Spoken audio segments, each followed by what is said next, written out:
Hola, bienvenidos al segundo episodio de Irrelevante. Pues ya no sé si es podcast o videoblog o qué suena mejor, luego haremos una encuesta.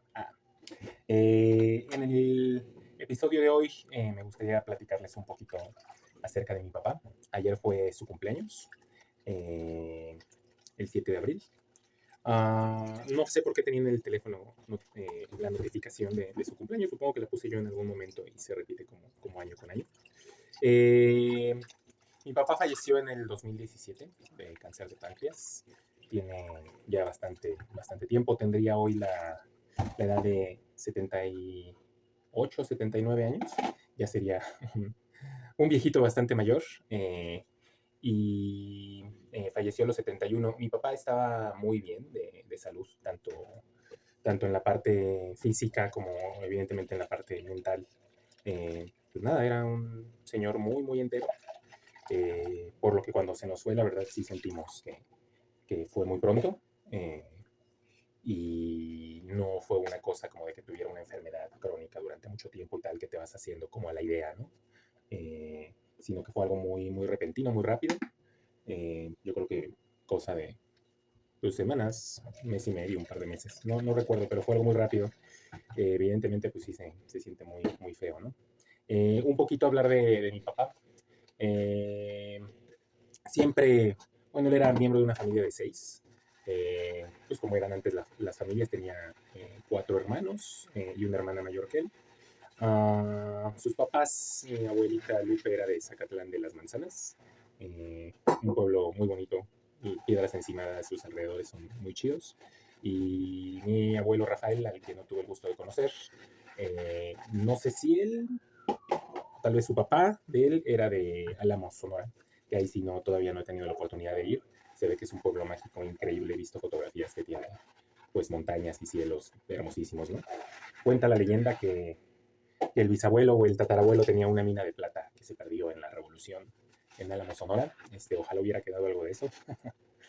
Y nada, mi papá creció en la colonia, no sé si sea del Valle o Narvarte, me parece que es Narvarte, en la calle de Bonampak. Eh, pues cerca, que sería de Eje 6, de Ángel Urraza y Eje Central. Conozco la casa donde él creció, alguna vez la fui a ver, mi tío Rafael me pasó la dirección. Mi papá siempre hablaba mucho de pues no sé si de su niñez, sino más bien como de su adolescencia, de su juventud, pues cuando estaba chavito. Siempre contaba mucho de que en la colonia Bonampak salían decenas de niños, niñas, chicos a jugar en la calle, a platicar, a convivir. Cuando yo salía con mis amigos ahí en Retorno al Dama, que nos juntábamos 5 o 6 gatos y pues igual nos la pasábamos muy bien, ¿no? Pero siempre se quedaba así de, Dani, o sea, ¿por qué son tan poquitos, no? Eh, También así de, pues como no hay chavas, como hay puros chavos, así de yo, en mi época pues éramos un montón de chavos, de chavas y tal. Platicaba de que se la pasaba en la calle jugando, sobre todo platicaba de que jugaban fútbol americano y pues al parecer se juntaban así tipos de 15 contra 15, ¿no? Que eran muchísimos. Eh, Le gustaba, o al menos eso contaba, que era el coreback de su equipo. Y que era buenísimo y que se tomaba los partidos muy en serio y que se enojaba mucho cuando perdían y tal. Uh, los Cachorros de Bonampak se llamaba su equipo. Yo no sé qué tan callejero, qué tanto chito eran los partidos o realmente si era algo más como organizado. Eh, Contaba mucho de que hacían fiestas, me imagino ya más grandes, ¿no? De, no sé, 15, 16, 17 años, que armaban fiestas igual muy grandes ahí en alguna casa de Narvarte, que les llamaban hawaianadas, que no sé si habrán estado de moda así en los 60 finales, que pues eran eso, hacían pues como carnes asadas, parrilladas, hamburguesas y tal, pero vestidos con playeras de flores y etcétera. Se me hace una cosa así muy gringa, ¿no? Como que ha de haber estado de moda en Estados Unidos y se lo trajeron acá. Y pues nada, al parecer había como muchas chavas con las cuales platicar y ligar y etcétera. No sé qué tan noviero habrá sido. A mí, por la personalidad de mi papá, es difícil porque fue un tipo muy carismático en cuanto a que a la mayoría de la gente le caía muy bien. Eh, Siempre tenía una broma como que hacer, siempre, no sé, algo tenía que la gente lo quería mucho y le gustaba mucho, pero al mismo tiempo también tenía un lado así como más reservado, tampoco, al menos lo que yo vi, pues tampoco era tan pachanguero ni nada, ¿no? Eh, como que daba cierta especie de ternura a mi papá, pero bueno, pues también yo, pues ya conociéndolo de adulto, de chavo, pues igual fue más canijo, ¿no? Y sí fue más noviero, no sé. Eh, ¿Qué más? Mi papá estudió mecánica automotriz, trabajó de mecánico mucho tiempo. Mi mamá lo conoció como mecánico y cuenta que en su casa no la regañaban de por qué no se había conseguido un novio como pues más de alcurnia, ¿no? De la alta sociedad, porque pues por parte de mi mamá tenían como esta idea de que ellos eran más fifí, más de la high society, y que por qué se fue a conseguir este mecánico, ¿no? Mi mamá cuenta que le gustaba justo porque andaba así como en la onda más hippie, más revolucionaria, más Che Guevara. Que pues justo le gustó esta onda de, voy a andar aquí con el proletariado, ¿no? Claro, con el proletariado de ojo verde, ¿no? Este güerillo de ojo verde, pues está más padre el proletariado, pensaba mi mamá, seguro. Eh, Vamos a hacer una pausita que aquí está, creo que pasando el camión de la basura otra vez. Estamos de vuelta. Bueno, y nada, siempre cuenta pues esa anécdota, ¿no? Mi mamá de cuando fue a pedir la mano a mi papá a su casa, que pues a duras penas le abrieron la puerta a él y sus papás, mis abuelos maternos, que la verdad no estaban como muy de acuerdo, que no quisieron poner como mucha ayuda o recursos para el tema de la boda, de la fiesta y tal. Eh, la historia de la boda es muy padre. La cuenta mi mamá que en una iglesia preciosa en Chimalistac, que pues, se ubica en la colonia, está ahí por Ceú, es una colonia como colonial tipo Coyoacán, pero aún más antiguo, muy bonita, con una iglesia pues antiquísima, ¿no? De tener ahí 500 años. Realmente pues, de las primeras construcciones hispánicas aquí en México, no sé, es viejísima la iglesia. Y es muy fresa todo el asunto. Cuenta mi mamá que habló con el padre, bueno, que fueron ahí como a cotizar cómo estaba lo de la boda y tal, pues un dineral ni cómo, ¿no? Y que fue a hablar con el padre y que tanto mi papá como mi mamá le cayeron muy bien al padre y les dijo, mira, vénganse tal día, tal hora y yo los caso así, pues casi que gratis. Y aprovechamos que hubo una boda antes que ustedes. Y nada, pues resulta que van, se presentan y aquella iglesia estaba así adornada como si se fuera a casar pues no sé, ¿no? La celebridad del momento. Y pues es que justo se había casado alguien de mucha lana y entonces les tocó así la decoración. Wow, ¿no? Padrísima. Y nada, y se fueron de luna de miel con un carro prestado porque mi papá no tenía auto propio. No sé si Acapulco o alguna cosa así, pues súper popular. Bueno, aunque igual, bueno, Acapulco en esa época seguro era algo así más chido, ¿no? Y pues nada, como les contaba, mi papá siempre fue muy querido. Sus clientes, trabajaba como comerciante de pues, artículos como de regalos y cosas así en papelerías y tiendas de regalos, etcétera. Durante muchísimos años trabajó haciendo eso, caminaba distancias gigantescas por la ciudad, eh, recorriendo pues toda la ciudad todos los días, básicamente, llevando la mercancía, vendiendo y tal. De ahí que tenía un excelente cardio, o sea, no fumaba, no tomaba, eso sí comía un chingo de dulces, todo el tiempo estaba comiendo de dulces, yo creo que eso medio le pegó, realmente, era muy dulcero, entonces por mucho cardio que hiciera, pues sí tenía este tema, ¿no? Como de, órale, te metes unas cantidades de azúcar ingentes. Tan dulcero era que a los merengues, por ejemplo, les echaba así lechera y azúcar espolvoreada y así unas cosas así absurdas, que a cosas ya dulces les ponía todavía más azúcar, ¿no? Pero bueno, sus gustos. Todos sus clientes lo querían mucho, siempre lo recibían como con mucho cariño. Tenía un don como para llevarse con la gente, pues de todos los niveles sociales y culturales, digamos. Caía muy bien. Uh, Como papá, pues nunca tuvimos como tema con las cosas básicas en la casa, pero realmente muy básicas. O sea, pues comida no faltaba, ¿no?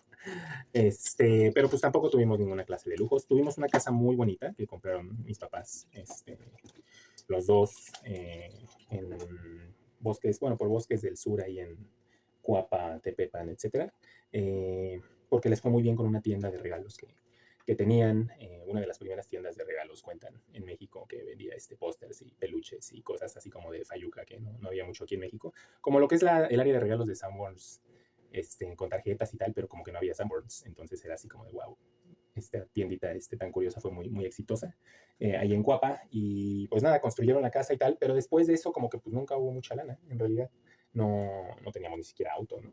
O si tuvimos auto fue en pues contadas ocasiones. Mis hermanas cuentan que ellas sí, de repente les tocó salir de vacaciones, ¿no? A Cancún y pues creo que hasta Disneylandia fueron. A mí realmente ya no me tocó, pues prácticamente que tuviéramos un tema así vacacional y tal. No me estoy quejando, es la realidad.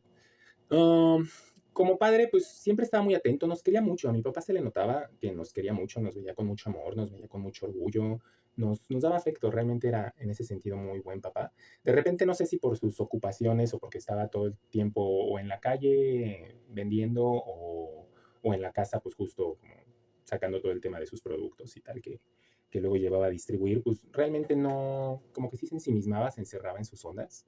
Se ponía su musiquita, se ponía a chiflar. Es el mejor chiflador que conozco en la historia.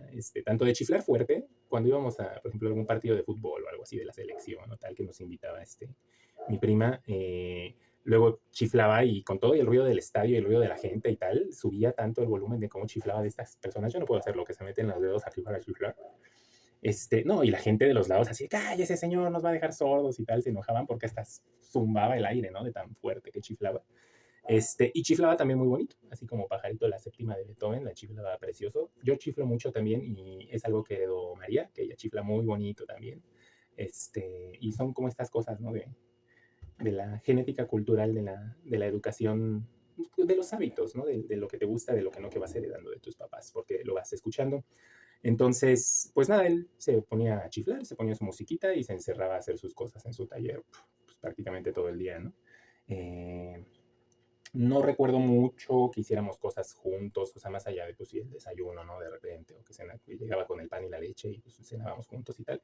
Pero como cosas así padre, hijo, pues de repente pasábamos el balón de americano, pero muy de repente, realmente lo recuerdo así, con los dedos de esta mano, ¿no? Que jugaran con mi papá. Tal vez de niño recuerdo más que pudiéramos jugar más así como a las luchitas o algo, sobre todo si estaban mis primos, como que se armaba así más la campal y tal, ¿no? Pero sí, no, o sea, si les dijera, ay, mi papá jugaba muchísimo conmigo, pues les estaría mintiendo. O sea, teníamos una relación más como de platicar, ¿no? Siempre tenía alguna cosa interesante que platicar pues le gustaba toda esta onda, ¿no? Así de lo paranormal y los ovnis y la ciencia ficción y los cuentos y la literatura y tal. Entonces siempre platicábamos padre. En mi casa siempre se platicó muy padre. A veces discutíamos mucho también. Eh, pero así como de, ay, me jugaba fútbol con mi papá o tal. No, no me acuerdo gran cosa, la verdad. ¿Qué más? Ah, me acuerdo mucho, ya grande, yo, o sea, nada más para que se den una idea de cuánto nos quería o cuánto estaba como orgulloso de nosotros. Alguna vez que fuimos ya con la segunda pareja de mi papá de vacaciones, yo había tenido como 20 años, o sea, fuimos de vacaciones a pasear por la Costa Maya y en las ruinas y Palenque y tal, que un poco me harté de toda la situación y ya me desafané de su grupito y me regresé yo solo en camión 24 horas a la Ciudad de México. Me acuerdo que mi papá me acompañó o me dejó en la central de autobuses y cuando me estaba yendo a tomar mi bus, me acuerdo que volteó y lo veo llorando y le digo, ¿qué pasa, papá? Y así algo me dijo de es que te quiero mucho, estoy muy orgulloso de ti, te veo así grande, ¿no? Ya como un adulto y tal, y me da mucha emoción y tal. Entonces, en ese sentido era pues una persona como muy, muy sentimental y muy abierta a sentir estas cosas, ¿no? Como entender de qué va la vida y de ver a tus hijos ya crecidos y tal. Como que sí le tocaba mucho esa fibra, ¿no? Era un padre muy amoroso. Eh, como en ese aspecto, ¿no? Igual un poco autista, como yo tal vez, que pues se ensimismaba en sus cosas y se encerraba y luego como que no convivía mucho con los demás. Eh, pero bueno, tanto en la familia como cercana, como extendida, como todo, era así la estrella siempre que llegaba a las comidas familiares de mi tío y de mi tía Angie y tal, era el Eddie tan chulo, todo el mundo lo quería mucho, lo atendía mucho, lo festejaba mucho, realmente era muy, muy querido. Este, ah, y bueno, pues nada, llegó el 2017, yo estaba eh, en- cambiando de trabajo, me estaban contratando en esta empresa de República Checa, todo muy internacional, todo muy se sentía como que me estaba contratando Google, así padrísimo, las entrevistas, las oficinas, el ambiente, todo extranjero y tal.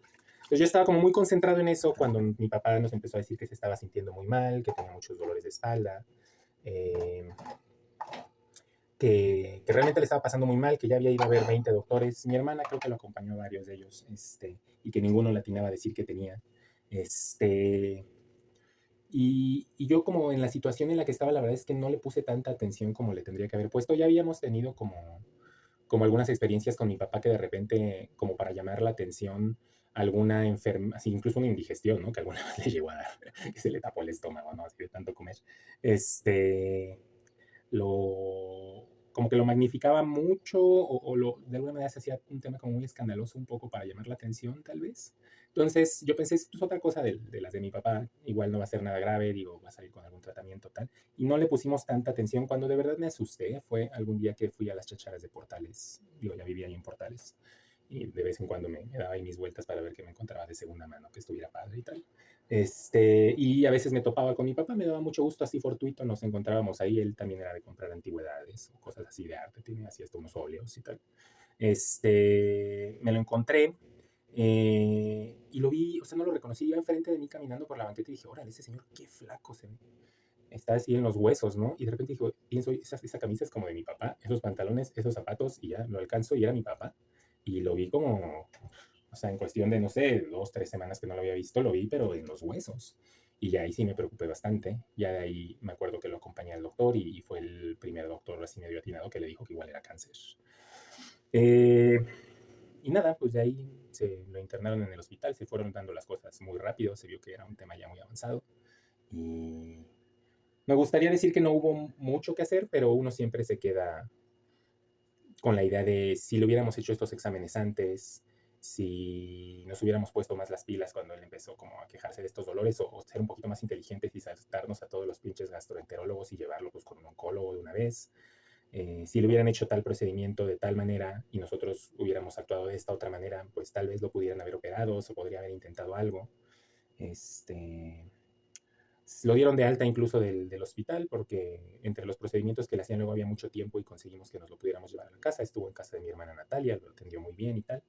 Yo ahí un poquito pues me acuerdo mucho de que le ponía su música a mi papá y se quedaba ahí dormido escuchando sus canciones y tal. Y pues me daba mucha tristeza, ¿no? Así como de, güey, o sea, van a ser tal vez las últimas veces que tenga chance de escuchar estas canciones, ¿no? Pues de las cosas, ¿no? Sencillas de la vida que a uno le gusta hacer y imagínate cuánto las puedes valorar o entender en lo que significa la vida cuando ya pues las sabes que es las últimas veces, ¿no? Que vas a poder disfrutar de eso. Pues incluso de comer y tal, ¿no? Luego ya mi hermana Natalia, bueno, y un poco todos, ¿no? Decidimos que lo teníamos que ingresar en un hospital privado porque en el seguro ya no nos estaban resolviendo. Yo ahí la verdad no sé qué tan buena idea fue, pero bueno, pues las cosas se van haciendo y fue una cosa que se decidió en conjunto. Pero, y bueno, ya en este hospital mi papá falleció, pero yo sí me quedé un poco con la espina de que pude, no voy a hablar por mis hermanas, pero de que pude haber hecho más. Pero yo estaba con esta mierda del nuevo trabajo y en retrospectiva, pues debía haberlo mandado a la chingada del nuevo trabajo y dedicarme a mi papá al 100%. Pero bueno, no sabía hasta dónde iban a ir evolucionando las cosas, ¿no? Um, y pues nada, obviamente se siente muy feo perder a un ser querido meses, tal vez hasta un par de años seguido cuando pensabas que tu papá ya no está contigo, te da un sentimiento en el estómago, ¿no? En las tripas, como un vacío bien fuerte, ¿no? Como un piquete de dolor de ya no estoy con esta persona, ya no está con nosotros, ¿no? Se vuelve a sentir el dolor como muy crudo, muy fuerte. Obviamente lloramos muchísimo, mis hermanas y yo. Tuvo un velatorio muy bonito, que igual, pues nos ayudó mi cuñado y el esposo de mi hermana Natalia, Pablo y Natalia, como a que quedara algo muy, muy, pues nada, muy, muy, muy lindo y fue muchísima gente al velatorio de mi papá, no sé, 100 gente, es mucha gente. Y todo el mundo, ¿no? No, yo solo tenía cosas buenas que contar y cariño y pues me dio gusto en cierta manera, ¿no? Ver que tanta gente lo recordaba tan bonito. Entendí de que, pues, para qué funciona, ¿no? Esta ceremonia del velatorio, uno no lo termina de entender hasta que se da cuenta que en ese momento, pues sí es padre, ¿no? Ver que tanta gente reconoce la vida de la persona que ya no está, ¿no? Y la reconoce como una persona valiosa, querible, que se le va a extrañar, ¿no? Ah, ya me acabé los trastes. Tomo tantita agua. Y bueno, va pasando el tiempo, yo me quedé con las cenizas de mi papá. Obviamente todos los días de muerto le hago una ofrenda sencilla, pero bonita. Debería de acomodarle ahí su espacio que tiene ahora que fue su cumpleaños, ¿no? Eh, Le pongo luego la música que le gusta, ¿no? En Día de Muertos también. La voy a poner hoy. Este, con el tiempo, pues un poco vamos pues superándolo y siento que hablamos menos de mi papá de lo que deberíamos, mis hermanas y yo, y mi mamá, como que de repente podemos hablar de muchas otras cosas y no sé si adrede tratamos tal vez de no recordar tanto a mi papá. Tampoco es que hablemos mucho entre nosotros, somos una familia un poco dispersa, pero luego siento que un poco lo dejamos de lado y creo que no debería de ser así. Este, ¿Qué más? Y pues nada, bueno, tiene algo padrísimo que mi papá siempre andaba, digo, de sus últimos años, digamos, consiguió una grabadorcita de estas de cassette chiquito y luego una como de USB o algo, y siempre estaba grabando sus ideas que tenía. Luego le gustaba escribir como cuentitos o simplemente ideas curiosas y las grababa, o se grababa leyendo algunas cosas, o incluso nos grababa a nosotros, así grababa a mi hermana Viviana y a mí discutiendo y peleando por cuestiones de política o yo qué sé, y nos grababa y se le hacía súper interesante. Entonces ahí están sus grabaciones. He escuchado la mayoría, las tengo ya convertidas en digital en la computadora. Y sería interesante, yo creo, subir algunas para, pues nada, como homenaje a mi papá. Y pues eso, te seguimos extrañando mucho, papá. Y tuviste una vida maravillosa y tus hijos te queremos y te recordamos mucho. Um, de lo que más me duele es que no tuvo oportunidad de ver crecer a María. Pues la conoció de recién nacida, no sé, de un año, no de 2 años, todavía la alcanzó a ver, pero pues no alcanzó a disfrutar a su nieta, y ahorita ya tiene 10, y María pues se perdió la oportunidad de conocer a mi papá, que era un abuelo extraordinario, era un excelente abuelo, muy divertido, muy cariñoso, muy juguetón. Eso mis sobrinos lo pueden corroborar. Y pues nada, hasta aquí este episodio muy personal y un poco homenaje a mi papá. Nada, este, lo extrañamos y espero que esté en un lugar mejor. Bueno, pues eso. Gracias por escucharme. Y pues nada, nos vemos en un siguiente episodio de su blog. Espero que le vayan agarrando el gusto. Saludos. Adiós.